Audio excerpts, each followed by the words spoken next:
Hari ini kita Polres Aceh Timur akan melaksanakan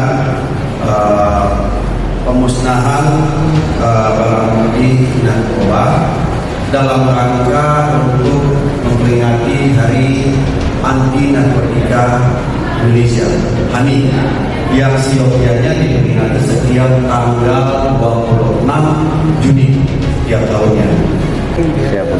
Hasilnya.